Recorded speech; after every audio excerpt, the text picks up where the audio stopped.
I think Let doesn't. them eat cake. Yeah, exactly, exactly. Well, the other thing I wanted to talk about, well, there's many things we could talk about, was some stuff on the foreign affairs side, because I think that when you talk about China, this relates to trade.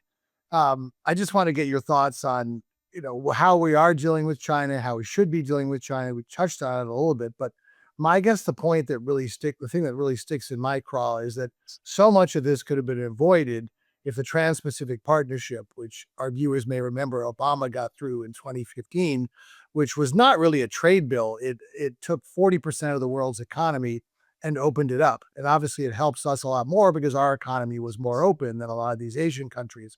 But it was mostly Asian countries, and it isolated China. And of course he got rid of it as part of the populist anti-trade thing. So as well as, if you're going to do it properly, we would ramp up the tariffs, we would give advance notice, we would get a lot of trading partners together, but none of that's being done. It's all ad hoc, it's all disorganized. And so I think China is winning. And don't believe me, just go and look at all the countries like Japan and South Korea that are talking trade deals with China, because they may not approve of the human rights record, but at least they're a reliable trade partner, which cannot be said about us right now. What are your thoughts? We'll start with Ashley.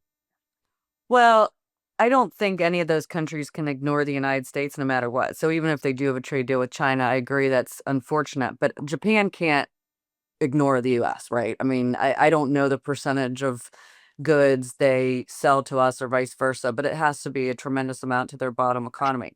But listen, I think the president thought he was going to come in and solve Ukraine and the Russia situation.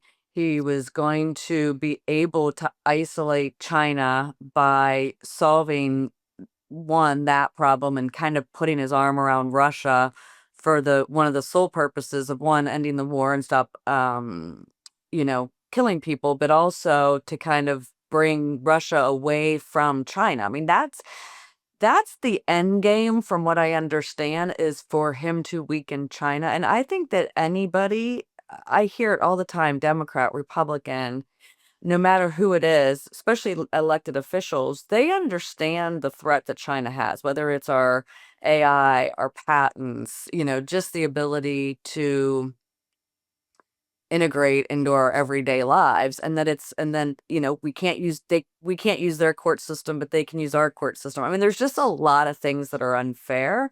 But I think at the end of the day, the reason what we were talking about earlier before we came on is about Iran. Like, why is he doing this deal with Iran? He's trying to at least get Iran in a position or give them something so Iran doesn't go to China. I mean, I think this all goes back to that there's not two parts of the world: China, Russia, Iran, all that group, and then America and America and America, because no one else is going to defend anybody. Yeah, I mean, I think the problem is when you look at Trump's economic policies, if you will, his approach has been to isolate the United States, sever our ties and our relationships, and strain our friendships with our allies, which is really driving people into China's arms. China's going to be the biggest beneficiary of the Trump tariffs because the rest of the world's going to go, okay, if the U.S. is closed for business, then we'll have to go to China. There's no one else there. Your adversaries always get stronger on the things that you leave behind.